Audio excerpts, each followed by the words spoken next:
अस्सलाम वालेकुम व्यूवर्स, मैं आफाक अहमद हूँ और आप देख रहे हैं स्मार्ट बर्ड फार्म। व्यूवर्स, मैं अब इस वक्त अपनी जावा वाली एवरी के अंदर हूँ। थोड़ा सा हम सॉफ्ट फूड जो हम डालते हैं वो डाल रहे थे। अच्छा, इसमें मैंने सॉफ्ट फूड में आपको बताया था कि जब मौसम बदलता है तो कुछ सब्जियां नहीं आती हैं। अभी देखें, हमारे यहाँ गाजर आना शुरू हो गई है हल्की फुल्की, तो हम थोड़ी थोड़ी गाजर इसके अंदर मिक्स कर रहे हैं। अभी इसके साथ साथ मज़ीद शकरकंदी आएगी सर्दियों में। अच्छा, पालक आएगा और मेथी आएगी। तो ये यानी कि इन सर्दियों में ये सब्ज़ियाँ, सर्दियों की सब्ज़ियाँ ये आना शुरू हो जाती हैं सर्दियों में।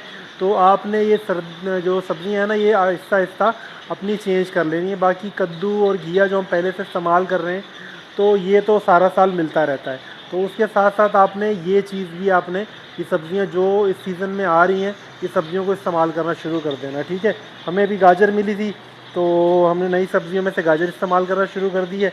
अभी ये लगा दें थोड़ा सा सॉफ्ट फूड, फिर मैं आपको बतलाता हूँ जो हमारा आज का टॉपिक है।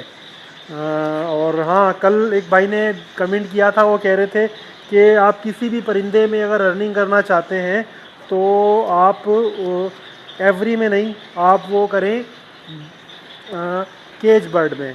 बिल्कुल सही कहा था भाई ने, लेकिन मैंने शायद आपको पहले भी बतलाया था कि भाई मेरे पास जगह कुछ इस तरह की थी कि मुझे एवरीज के अंदर काम शुरू करना पड़ा है।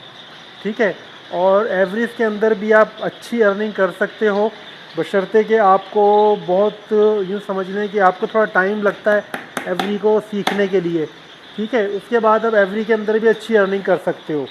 तो मैं इन छोटी छोटी जो चीज़ें होती हैं इनके ऊपर आपको बतलाता रहता हूँ। मेरा अपना जो एक्सपीरियंस रहा है, मैं ये समझता हूँ कि जब एवरी के अंदर आप काम करते हैं तो कोशिश करें कि एवरीज ज़्यादा बड़ी ना हो। मेरे पास देखें जगह इस तरह की थी, इसमें देखें धूप का थोड़ा सा प्रॉब्लम था, मेरे पास कम आती थी धूप, तो मुझे एवरेज बड़ी बनानी पड़ी।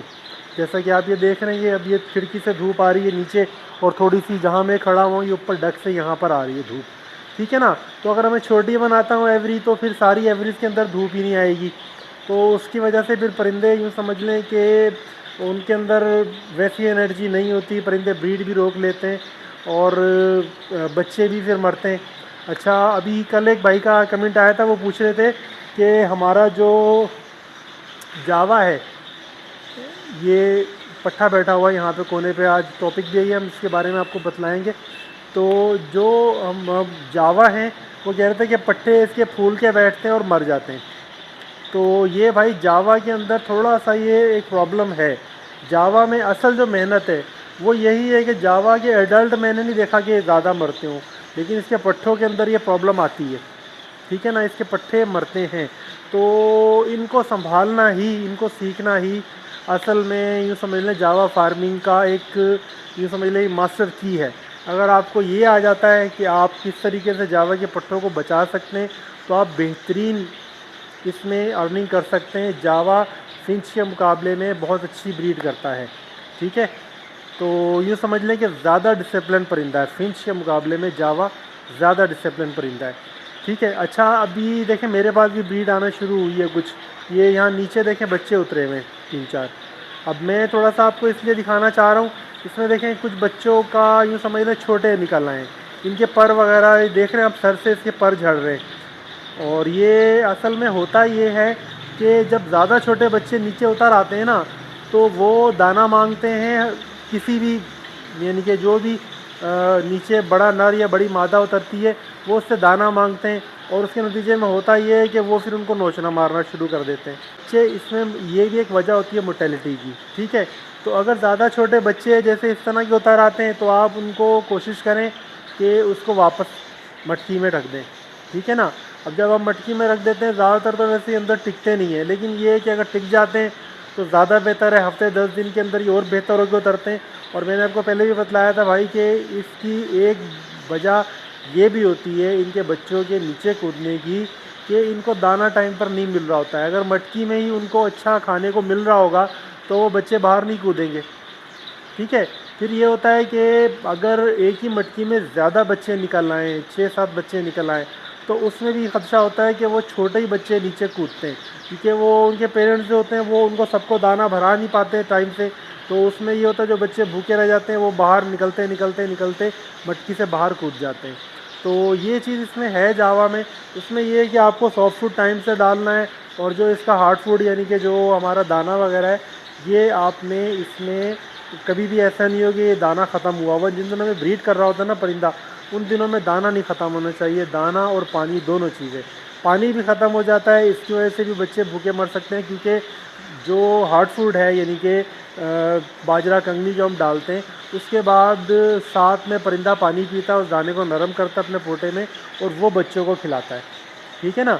अगर हम ऐसा नहीं कर पा, ये नहीं समझ लें हम पानी टाइम पे नहीं रख पा रहे, दाना उनका टाइम पर पूरा नहीं कर पा रहे, तो इस वजह से भी बच्चे मरते हैं।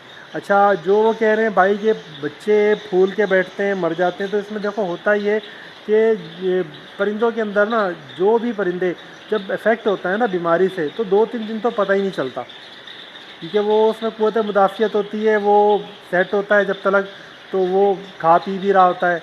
ठीक है ना। अब जब वो यूँ समझ लें कि उसकी कंडीशन होती है ना ख़राब, वो जब हमें पता चलता है तो वो 5-6 दिन गुजर चुके होते हैं। तो इसमें यानी कि इलाज से बेहतर वो कहते हैं ना एहतियात, तो भाई इसमें है यही कि अब जैसे आपके पास ये मामला चल रहा है, आपके पास मर रहे हैं, तो मैंने आपको बताया था कि मांटाफ्लॉक्सिन वो मैं भी देता हूँ, आप भी दें। 15 दिन में एक दफ़ा आप लगा दिया करें। उसमें कोई परिंदा हल्का फुल्का इफेक्ट है, बज़ाहिर नज़र नहीं आ रहा है, वो ठीक हो जाता है। लेकिन जब परिंदा यूँ समझ लें कि बिल्कुल वो खाने पीने से भी चला जाता है ना, वो फूल के बैठ जाता है, तो फिर उसका बचना मुश्किल होता है। क्योंकि देखें बात यह है कि जब परिंदा फूल के बैठ रहा है ना, आप उसको उठाएंगे तो पता चलेगा वो बिल्कुल हल्का हुआ है, जिसको सूखा कह देते हैं, वो उसमें चला जाता है, सीप में चला जाता है। अब वो चक्कर क्या है, वो उसका जो भी इम्यून सिस्टम ख़राब हुआ, उसका गला ख़राब हुआ है, जो भी मसला है, वो दाना उसने खाना छोड़ दिया, पानी पीना छोड़ दिया है।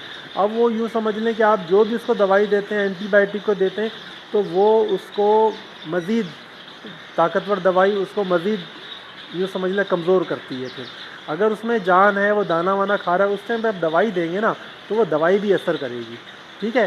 तो ये भाई छोटा सा हमारा एक वो था मेरे पास, मैंने आपको बताया ये बच्चे जावा के कूद रहे हैं और बच्चों में ये प्रॉब्लम आती है। इसके ऊपर मैं वीडियोस करता रहूँगा, क्योंकि लोगों का भी बहुत फोकस है जावा के ऊपर इस वक्त, और इंशाल्लाह हम आपको बतलाते रहेंगे कि जावा के अंदर जब आप यानी कि इन्वेस्टमेंट करते हैं, तो जावा के अंदर अर्निंग किस तरीके से की जा सकती है, ये इंशाल्लाह मैं इसके ऊपर फोकस रखूँगा, क्योंकि जावा माशाल्लाह बहुत अच्छा ट्रेंड कर रहा है इस टाइम, बहुत अच्छे रेटों में जा रहा है। तो इसके ऊपर इंशाल्लाह हम वीडियो करते रहेंगे। तो इसी के साथ जुड़े रहिए मेरे चैनल के साथ। अल्लाह हाफ़िज़।